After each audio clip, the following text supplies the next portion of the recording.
going to talk about books that I finished up as well as what I'm currently reading. So the first book that I've been currently reading sporadically is Delusions, How Our Mind, Society, and Neurosexism Create Difference of Gender. This is an amazing book. If you're someone who is interested...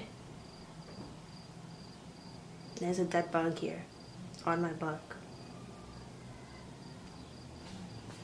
If you're someone who's interested in, what is it? Now I lost my train of thought. So if you're someone who's interested in gender and women's studies, this is definitely up your alley. This book kind of debunks the myths commonly heard about the female and male brain being hardwired differently, and that is why we have differences in the type of careers that we should be following. Why men are more capable of working with systems, whether they're physical systems or legal systems, and while women are have a better propensity to be caretakers and like teachers. A whole bunch of bullshit.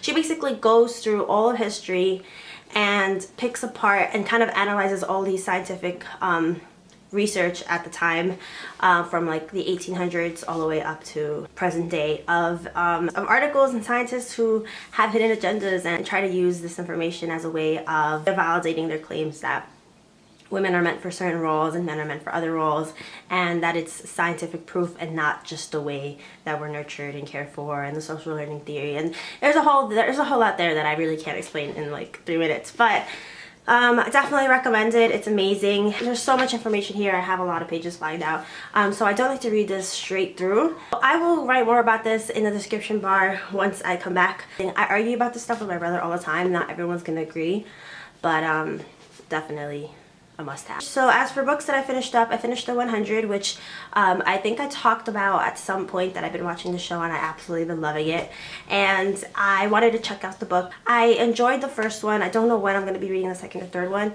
It's YA, and it's just, it was enjoyable. I liked it because it gave a better perspective of what life was like on the spaceship, on the Ark. It's not even called the Ark. I think it's called something else in the books, but I like that. Like, you get to see what they do for recreational activities, you get to see how they grew their crops, how much of Earth's prior history do they know of or are they aware of. So that's really cool. That's really nice to see.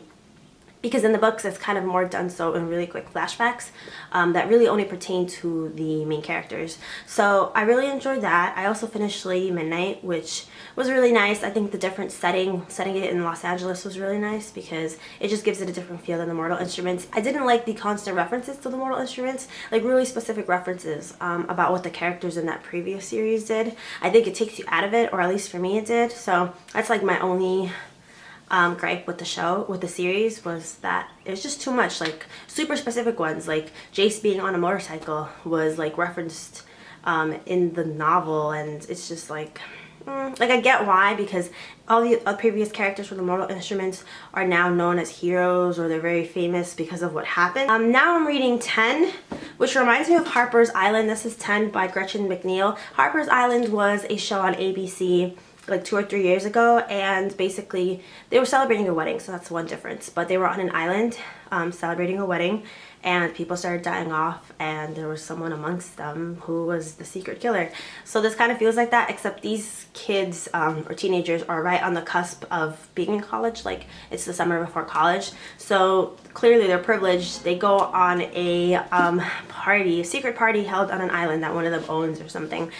So they rent ferry boats to get people there, and people start dying. So it's kind of like a whodunit mystery suspense type of thriller. It's working so far. Like, it's getting me out of my book slump, which has been quite strong this month. I just have difficulties getting lost in a book, which is really what I want to do. I want to have a nice, meaty, long book that I just don't want to put down. And this is okay. Like, it's getting me there. Sci-fi and suspense are good genres for me when it comes to being in book slumps. The issue is that my library's in renovation, so everything's kind of jumbled in like a couple of bookshelves, so they're not separated through genre. So but that's basically it for this update on my reading situation. If you have any recommendations, let me know. But I will see you guys very soon with another video.